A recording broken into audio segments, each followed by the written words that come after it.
Ọmọ Yorùbá ẹja máa yó ká máa yọ̀, ẹni a bá wí fún ọba jẹ́ ó gbọ́, ẹni a bá wí fún ọba jẹ́ ó gbà. Orí ọ̀kẹ́rẹ́ koko láwo bàbá wí fọmọ ẹni a gbọ́. Àwọn Fúlàní ti ṣe jàǹbá fún bàbá Tinubu, kódà ṣé àsọ fún yín àwa a mọ̀ pé ọjọ́ báyìí máa wáyé. Ọmọ Yorùbá ẹ bá wa ẹ wò kọ́mọ Yorùbá ẹja máa kíra wa kú oríire in advance, torí pé ohun tá à ń pariwo fún bàbá Tinubu látijọ́ ìjọ yìí, bí mo ṣe ń bá yín sọ̀rọ̀ yìí, Ọlọ́run ti jẹ́ kó wá kí nǹkan tó bá jẹ́ kó wá sáyé kó ṣẹlẹ̀ báyìí. À ń sọ fún bàbá Tinubu pé èèyàn kì í bá àwọn ará bí tẹ̀ ń bá dòwò pọ̀, èèyàn ní bá Fúlàní dòwò pọ̀ láéláé kó jèrè. Bẹ́ẹ̀ ni ṣé ń tanra yín pé wọ́n láìkí yín ni tẹ́lẹ̀? Ṣé ń tanra yín ni? Ẹ̀yin fún ara yín náà mọ̀ ọlọ́kan ara yín náà, ẹ mọ̀ pé gbọ́n play game ni, àwọn mọ̀ pé ń gẹ̀rẹ́sì àwọn kẹfì wọlé ẹlẹ́ẹ̀kejì ni ọmọ. Ṣùgbọ́n God so good, ohun tí ìgbésẹ̀ táwọn gbé nísìnyí ó máa ràn àwa lọ́wọ́, in the sense that mo mọ̀ pé nísìnyí báyìí ní ṣọ́ìsì mọ́. Báwo ni ò bá ṣe da tó ní àsìkò tá a wà yìí nísìnyí, kí ẹ wá sọ pé ó dá o, ẹ̀yọ́ ọmọ Yorùbá o, ẹ máa bá ti yín lọ o, tàbí kó oníkálukú máa bá tiẹ̀ lọ, tàbí kẹ wá ọ̀nà láti lè jẹ́ kí awareness kó bẹ̀rẹ̀ sí ní ìrìnlẹ̀ ní gbogbo Yorùbá lórí ọ̀rọ̀ pé àwọn ọmọ Yorùbá fẹ́ dá dúró. A máa ń sọ̀kọ̀kọ̀ fún ìbò ẹ̀yin náà believe, téèyàn bá ta lé ẹ̀rọ pọ̀ kò ní rírà lọ́wọ́n. Bẹ́ẹ̀ ni béèyàn bá ta ilé ẹ̀rọ pọ̀ kò ní rírà lọ́wọ́n. Ẹ wo ohun táwọn àgbààgbà Fúlàní yẹn ṣe fún yín nísìn. Ṣùgbọ́n ìrọ́pọ̀ nífẹ̀ẹ́ yín ni, tó bá nífẹ̀ẹ́ yín ṣọ́mà òwà tí wọ́n wù yìí, ẹ̀yin ìyá àti bàbá wa káàkiri àgbáláyé, ẹ bá mi pín fídíò yìí, ẹ jẹ́ kó dé ogun tó yẹ kó dé káàkiri àgbáláyé. Ó ti ṣẹlẹ̀. Kábíyèsí Elédùmarè, ọba àjọkẹ́ ayé, ọba àṣàkẹ́ ọ̀run, ẹ mọ̀ páwọn Fúlàní tẹ̀ ìwé ní ọ́ní àjẹ́ndà. Ẹ̀yin lẹ́yìn kọ́ wà bẹ́ẹ̀ as president, ẹ wò pé ká try ká ṣètàbá lè ṣe ká ṣe gbá mission táwọn Fúlàní. Ṣètìmá tó jẹ́ vice president tó jẹ́ gbákejì yín, mission tó wà níbẹ̀ yẹn fún kò ń ṣe mission tẹ̀yìn rò. Ẹ̀yin ló kò bí ọkọ̀ wá ṣe báyìí sí yín pé láti lè jà á mú gbálẹ̀, láti lè máa ṣojú yín lẹ́kọ̀ọ́. No, kí ló kọ́ Mr. Ṣètìmá? Fúlàní agenda ni Ṣètìmá bá wá, ọlọ́dẹ̀ ṣe ẹ̀yin náà ti fojú yín rí báyìí. Tá bá ń sọ fẹ́yìn èèyàn wa káàkiri wípé ẹ jẹ́ ká dá dúró, ẹ jẹ́ ká dá dúró, á dàbí pé a ò mọ ohun tá à ń sọ, á dàbí pé ìwà ò pé. Ta ni èyí tí ìjáde bá yín sòótọ́ ọ̀rọ̀? Ẹ kò dárúkọ ẹni náà. Àwọn tí mo lè sọ pé wọn ì tí ì bá yín sọ òtítọ́ ọ̀rọ̀ tójú àwọn tí ojú lára wọn náà dẹ̀ ti là nísìnyí, òun làwọn religious leader. Bàbá Adébóyè dákẹ́ pẹ́m ọ̀sọ̀ kankan, bàbá Oyèdépò dákẹ́ pẹ́m wọn ọ̀sọ̀ kankan, bàbá Kúmúyì dákẹ́ pẹ́m wọn ọ̀sọ̀ kankan. Wọ́n ń ṣe bẹ́ẹ̀ ni pé everything is okay, torí pé wọn ò fẹ́ lose the congregation wọn. Inú kí àwọn bàbá yìí kọ́ pariwo kí gbogbo ayé gbọ́ pé a fẹ́ dá dúró, kó wá jẹ́ Yorùbá nìkan ló ń lọ ṣọ́ọ̀ṣì wọn, tàbí tó bá pọ́síbù pẹ̀lú àwọn ọmọ Ìgbò díẹ̀díẹ̀. Fúlàní mélòó ló wá ṣọ́ọ̀ṣì yín? Tábà sọ pé tẹ bá sọ pé a fẹ́ gba òmìnira, pé bóyá kó bá di tribal stuff. Gbogbo ọmọ Ìgbò káàkiri àgbáláyé, gbogbo ọmọ Ìgbò tó wá ṣọ́ọ̀ṣì yín ló fẹ́ Biafra. Gbogbo ọmọ Yorùbá, most 85% ti àwọn Yorùbá ní àkàkà àwọn mẹ́mbà yín ní Kenaland, ní Redeem, ní Mountain of Fire, ní Letari Assembly, they all want freedom. Ṣùgbọ́n ṣá, nígbà tẹ́yìn tẹ́jẹ́ bàbá wọn tẹ́ dákẹ́tẹ́ sọ̀rọ̀, wọ́n máa wo ní torí pé wọ́n rí yín bí àwòkọ́ṣe ntẹ bá ṣe ló ń ṣe. Ìyẹn bàbá Oyèdépò àti bàbá Adébóyè àti bàbá wa Olúkọ̀yà, gbogbo ibẹ̀ bẹ́ẹ̀, gbogbo ẹ̀yin tẹ́ jẹ́ church owner pátápátá. Ẹ̀wà okay now, kò tí ì sẹ́ni tí Fúlàní ò ti serve breakfast. Ẹnìkan tó ṣe fún Tinubu sí ṣé ì tí gbọ́? Ẹni tí ó bá ì tí gbọ́ ó miss. Ẹ bá mi tẹ́tí dáadáa kí ẹ gbọ́ ọ̀kan tí wọ́n ṣe fún wọn. Mo fẹ́ lè sọ pé wọ́n ti bà ti bàbá Tinubu jẹ́ ráúráú, wọ́n ti bà ti wọn jẹ́, àti wọ́n ti kó bá wọn gidi gan. Àwọn irú bàbá Tinubu yìí tí wọ́n yarí tí wọ́n fẹ́ tẹ̀lé wa yìí, àwọn religious leader ló jẹ́ kó máa wàásù fún wọn. Ó jẹ́ kí bàbá Adébóyè gbé microphone kó máa wàásù fún Tinubu pé wá ilé lọ́lọ́run ní ká lọ o. Kí bàbá Oyèdépò náà gbé microphone kó sọ bẹ́ẹ̀. Canaan land kò kìí ṣe Fúlàní ló ń wá bẹ́ẹ̀. Tábà sọ pé tẹ bá sọ títọ́ páwọn Fúlàní ní wá sí ṣọ́ọ̀ṣì yín mọ́. Even if àtọ̀ tẹ bá yẹ ní northerner Haúsá ni wọ́n ṣe Fúlàní tó wá sọ̀dọ̀ yín. Ohun tí wọ́n fi yín lọ́kàn balẹ̀ tẹ́lẹ̀, airport tí wọ́n ní wọ́n máa allow yín kẹ́kọ̀ọ́, ṣẹ́bọ̀ páwọn ní sí Fúlàní, àwọn náà ni wọ́n fẹnu bà ti yín jẹ́ tí wọ́n ní kí wọ́n revoke license tó fún yín.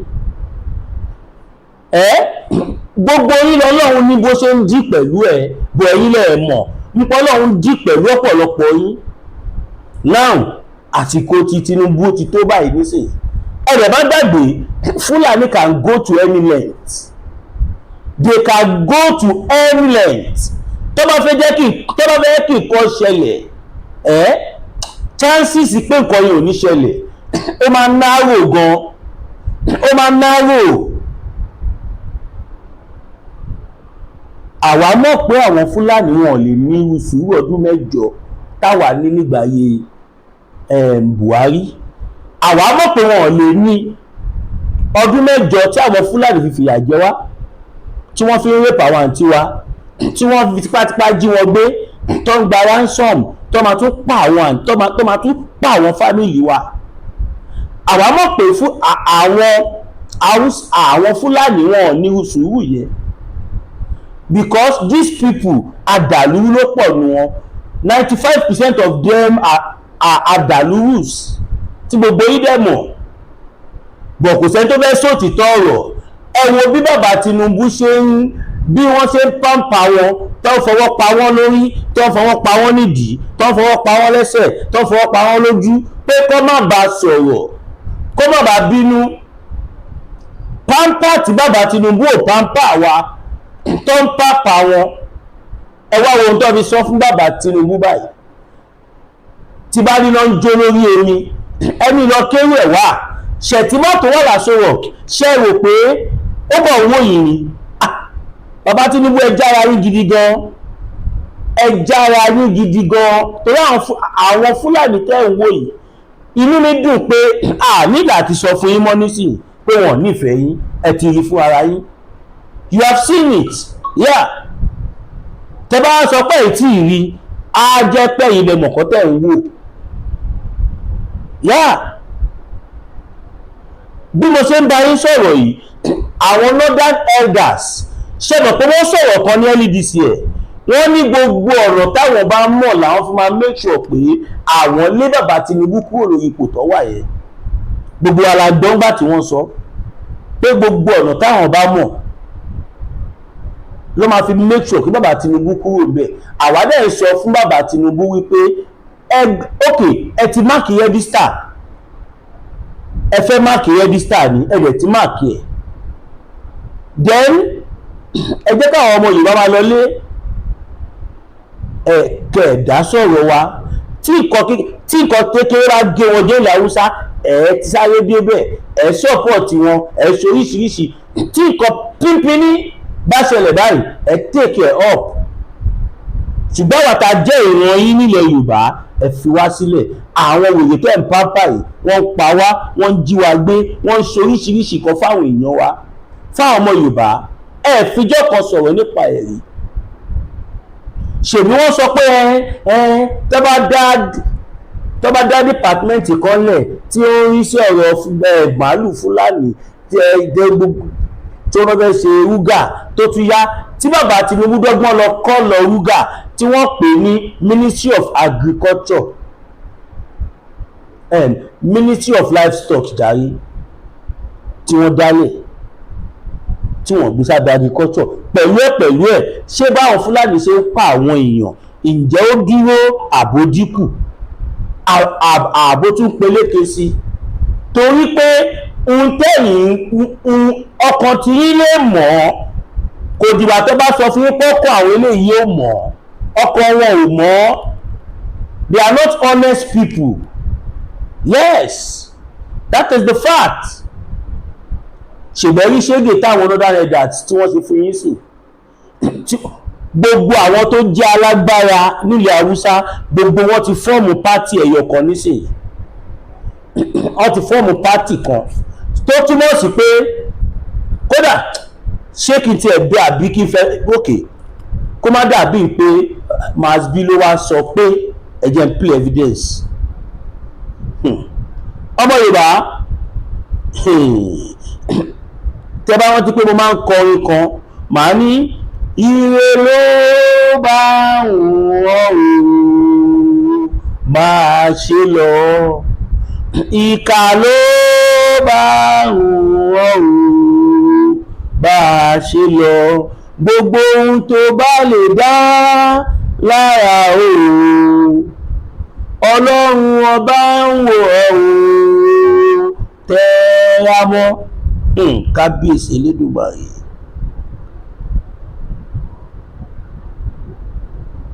Mo fẹ́ play fún yín o ó yẹ ẹja máa gbọ́ báyìí ẹja máa gbọ́ ẹ kà sáré gbé lè lọ. Alátakò ìlú àwọn tó ní ìbọn pè ní Yorùbá opposition politicians wọ́n máa ti ń kọ́ ara wọn jọba yìí o wọ́n sì ti ń gbèrò gbèrò láti gba ìjọba lọ́wọ́ ẹgbẹ́ ìṣèlú All Progressive Congress APC àti ẹni tó ń ṣojú wọn tó jẹ́ ààrẹ orílẹ̀-èdè lásìkò yìí ààrẹ Bọ́lá Ahmed Tinubu nínú ètò ìdìbò ọdún 2027 wọ́n ní àgbà ṣe ń sọ̀rọ̀ lọ́wọ́ yìí wọ́n ti dá ìgbìmọ̀ kan ìyẹn ẹgbẹ́ ìgbìmọ̀ polongo kan tó ń pè ní National Opposition Movement Coalition NOMC ló ti dá sílẹ̀ báyìí o ṣé ń gbọ́ ó ti pé ó ti fi ṣe ìfilọ́lẹ̀ ní ìgbà ìjàlódé ti ṣe ọjọ́ mọ́lẹ̀ ọjọ́ kẹẹ̀ẹ́dọ́gbọ̀n oṣù kọkànlá tí a wà yìí èyí ni 25th of November 2024 ẹ̀rọ ti wípé àwọn ẹgbẹ́ òṣèlú alátakò àti ń sọ̀rọ̀ láti ìbẹ̀rẹ̀ ọdún yìí pé láti gba ìjọba gbòòrò lọ́wọ́ ẹgbẹ́ òṣèlú APC àti ààrẹ Bọ́lá Tinubu kì í ṣe nǹkan tí ó rọrùn rárá fún 2027 tí wọ́n sì sọ pé ọ̀nà àbáyọ kan ṣoṣo tó wà ẹni kí àwọn ọmọ àwọn àjọ káwọn sí ìpamọ́pọ̀ ìgbàgbé ẹgbẹ́ òṣèlú APC láti ṣètò ọdún 2030 oríṣiríṣi ẹgbẹ́ òṣèlú tó parapọ̀ ọdún ìgbàjọba lọ́wọ́ ẹgbẹ́ òṣèlú Democratic Party PDP àwọn alátakò ní irú nǹkan tí APC ṣe ọdún 2013 àwọn náà gbọ́dọ̀ ṣe ìyẹn kí àwọn oríṣiríṣi ẹgbẹ́ tó jẹ́ ẹgbẹ́ alátakò tó parapọ̀ lẹ́ẹ̀kan kan kojú ẹgbẹ́ òṣèlú APC kí wọ́n sì gbàjọba lọ́wọ́ lọ́dún 2027 ṣé wọn láti jẹ́ kí Yorùbá yìí kúrò sí ìmúṣẹ àwọn alátakò àti gbé ẹgbẹ́ sílẹ̀ o tí wọn yóò lò láti máa mú gba àwọn alátakò jọ ẹgbẹ́ ìlànà national coalition. ẹ má jẹ́ ká tanra wa kò sí ohun tó ń dá àwọn alátakò ẹ sọ pé àwọn Fúlàní torí àti rí kinní tí wọ́n ń sọ yìí gbogbo àwọn tó wà ń bẹ̀ Fúlàní ni gbogbo wọn the only person tó yàtọ̀ bẹ́ẹ̀ ni tí ò ṣe Fúlàní ni Peter Obi kẹ́dẹ̀ rèé ìránṣẹ́ àwọn Fúlàní gbogbo ẹni ni mo fi ń sọ ṣe gbogbo rí fídíò kan tí mo show níbi àbí káàkiri pé bí 3 weeks ago sí 1 month tí Peter Obi àti Shettima àti Atiku Abubakar àti gbogbo àwọn àgbààgbà wọn nílẹ̀ Haúsá tí wọ́n wà nínú coastal bus white ńlá kan tí a gbọ́ pé wọ́n lọ ṣe ìpàdé ni ṣẹ́yìn náà ti rí kọ́tà ń sọ báyìí nísìnyí ṣó jẹ́ kó jẹ́ Fúlàní ló máa ló wọ́n máa determine life àwọn ọmọ Yorùbá. Ṣó jẹ́ kó jẹ́ Fúlàní, ṣó jẹ́ kó ọmọ Yorùbá máa pa kúbẹ́kúbẹ́ lábẹ́ Fúlàní ká tó lè ṣe ìta bá fẹ́ ṣe nílẹ̀ bàbá wa láì kìí ṣe ẹrú. Ṣàngó apá bàtà apàjọwọ́jọwọ́ etí ẹ̀. Lásìkò táwa ọmọ Yorùbá ẹ jẹ́ ká rọ̀gbà yíra wa ká, òmìnira ní kẹjẹ́ ká pariwo. Freedom is very very important. Òmìnira lẹ Yorùbá, we need to regain our freedom. Tẹ́ bá wò dáadáa ẹ rí pé àtìgbà tá ti mú lẹ́tà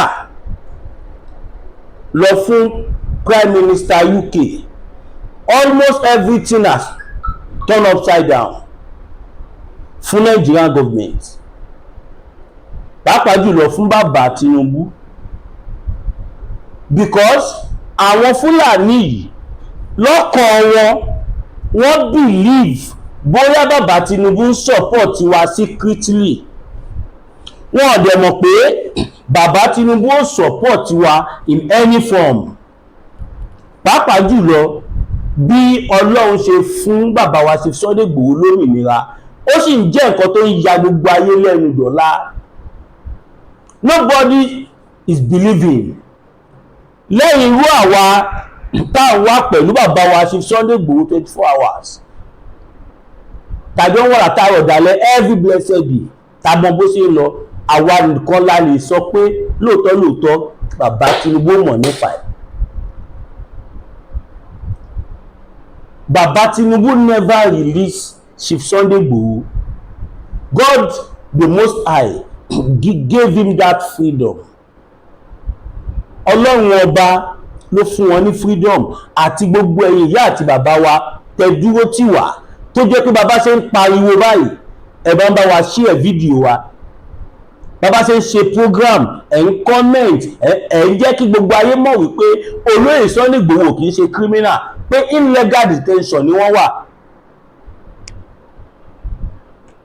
Olóṣèlú tó bá sọ pé òun mọ̀ bọ́yé jáde ó tanra ẹ̀ ní, torí pé wọ́n mọ̀ pé Chief Sunday Igboho tó bá ti determine, wọ́n ti determine nìyẹn.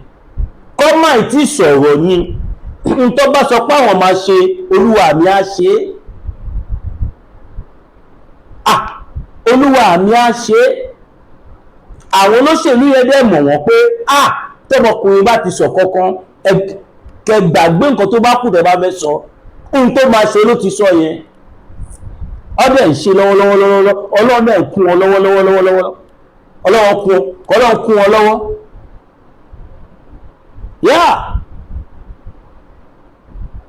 Àwọn Fúlàní almost every time ni wọ́n lọ bá bàbá Tinubu. A dẹ̀ gbọ́ pé wọ́n ní bàbá Tinubu gan ti lé wọn dànù so many times pé kọ́ má bàtà wọn jẹ́ jù báyìí lọ, because tí ó bá ń ṣe pé bóyá wọ́n jẹ́ tó láwọn ọpọlọ, ẹ̀ ń pa àwọn èèyàn wa, ẹ̀ ń jí àwọn èèyàn wa gbé. Ẹnìkan ṣoṣo tó tún dìde nílẹ̀ Yorùbá, bàbá Tinubu fún ara wọn mọ̀ pé ìjà tí Chief Sunday Igboho ń jà, ìjà gbogbo ọmọ Yorùbá ni. Àwọn àtàwọn ẹbí wọn gan ìjà wọn wà níbẹ̀ tó ọmọ Yorùbá ni wọ́n. Nǹkan tó dẹ̀ wà tí ò yé ẹ̀yìn àgbààgbà kọ̀ọ̀kan nílẹ̀ Yorùbá, ẹ mọ̀ pé gbogbo bá jẹ lọ ọgbọ̀n jẹ bọ̀. Ẹ lọ wo gbogbo àwọn tí wọ́n ti ṣèjọba rí nílùú yìí tó fìyà jẹ wá, ẹ lọ wo ohun tó ń ṣẹlẹ̀ sí wọn. Àwọn Fúlàní ò ṣẹ̀ṣẹ̀ máa pa wá, social media ló expose ẹ̀. Yes, social media tó wà nísìnyí ó kọ́ expose ẹ̀ ní. Tẹ́lẹ̀tẹ́lẹ̀ bí wọ́n ṣe wọ́n pa wá silently. Social media kọ́ expose ẹ̀ ní kó tó di pé máa play àwọn fídíò kan fún yín. Ẹ ká sáré gbé ẹ̀ka ìpolówó ọjà.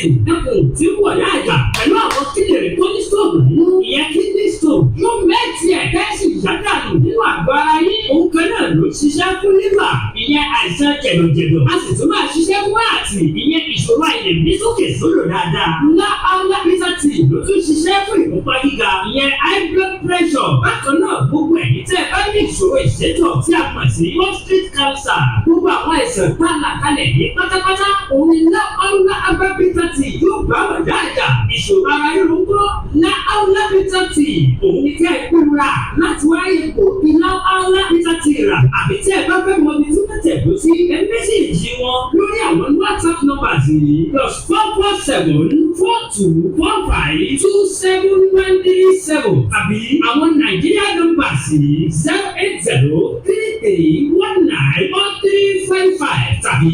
08026265000. kò bá rárí ẹ̀rí inú ẹ̀jẹ̀ tí kẹjẹgbọ̀n lọ́wọ́ now aula bitter tea ìrora orí àtọ̀ bẹ̀rẹ̀.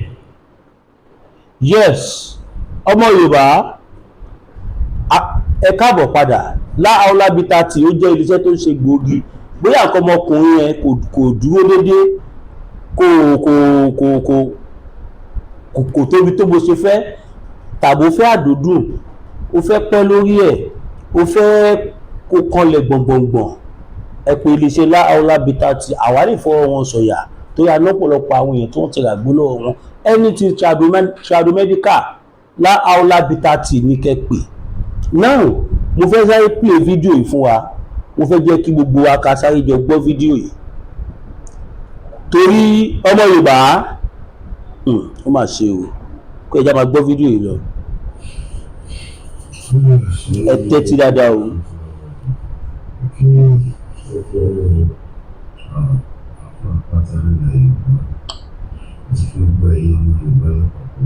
Àwa náà kí n àti ọ̀rọ̀ tí ẹ jẹ́ ọmọ Yorùbá tí ẹ ti gbọ́. Mo fẹ́ pé èyí sí àkíyèsí ẹ̀jọ̀ lọ́wọ́ àṣẹ ilẹ̀ Yorùbá. Ibi tí ilẹ̀ Yorùbá lọ kò ní àwọn kan bẹ́ẹ̀ ni.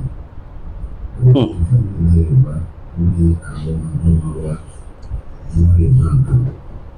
Ṣé rí ibi tí ọ̀rọ̀ yìí lọ, ibi tí wọ́n ti ń bọ̀ ilé wa, ibi tí wọ́n sì lọ kúrò. Gbogbo èyí tí ẹ wà níjọba èyí tó ń bọ̀ sí ẹgbẹ́ orílẹ̀ ilẹ̀ Yorùbá ẹgbẹ́ tó ń tẹ́lẹ̀ sí Yorùbá. Ṣé ń gbọ́? Ẹnu jẹ́ kí n kì í ó ṣe é ṣe káwọn tó ní ìpàdà sẹ́wọ̀. Bẹ́ẹ̀ ni. Ó ti kú ojú ní Yorùbá lábẹ́ ilẹ̀ Yorùbá pé gbogbo òun ẹgbẹ́ fún ìtọ́jú wọn. Gbogbo olólùfẹ́ mi gbogbo olólùfẹ́ ìlú ẹ̀ ẹnìfẹ́ ìlú o. Torí ẹ̀rí pé wọ́n ti ìsàfẹ́fẹ́ sàn nígbà tí àwọn alówó ìfèdè North Africa, yes. Ẹ ti gbà nípa àwọn ènìyàn sọ fún àkókò sí ẹ̀yìn nípa nílẹ̀ ẹ̀sìn. Kíkì tí wọ́n gbé tí wọ́n kì í tiẹ̀ máa dẹ́ tiẹ̀. Ṣé ń gbọ́ 4 million people lọ padà nù.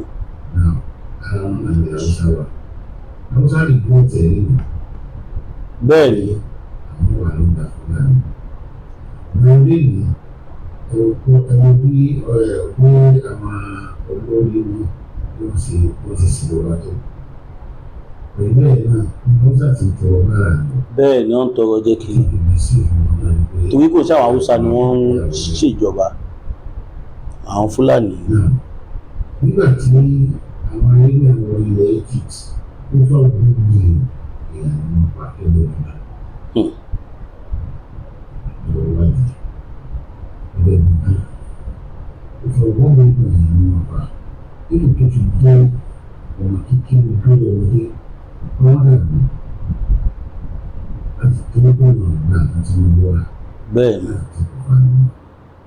wọ́n dẹ̀ bẹ̀rẹ̀ sí ní pa àwọn ènìyàn láti wọlé Yorùbá bí ẹ̀ẹ̀mejì. ẹni tó tètè ló ti wá. Ṣé ń gbọ́? Ẹni tó gbogbo ilé ẹ̀kọ́ ìṣúná kan fojú òru láti wọ́n balẹ̀ Yorùbá. Àwọn ọ̀gá wa ń dódó náà tó kú dìde láti ìfẹ́ ìlẹ̀ Yorùbá. Wọ́n á gbọ́ àríkèrèkè. Torí Mass migration. Yes, it is. Yes.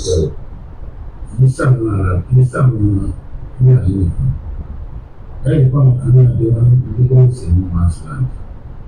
níbẹ̀ wàhálà lórí ẹ̀ bóyá ẹ̀rọ àwọn obìnrin gan fún ara wọn ti wá ọ̀rọ̀ ti wá lọ́ọ́ ti wọ́n béèrè gan táwọn ọkọ̀ tó gbé kọtí rẹ̀ lọ́wọ́ fẹ́ tó kù bá èkó tó gbé wọn nínú wọn kú àwọn àwọn ànàpáfẹ́ ànàjà sí kọ́tà.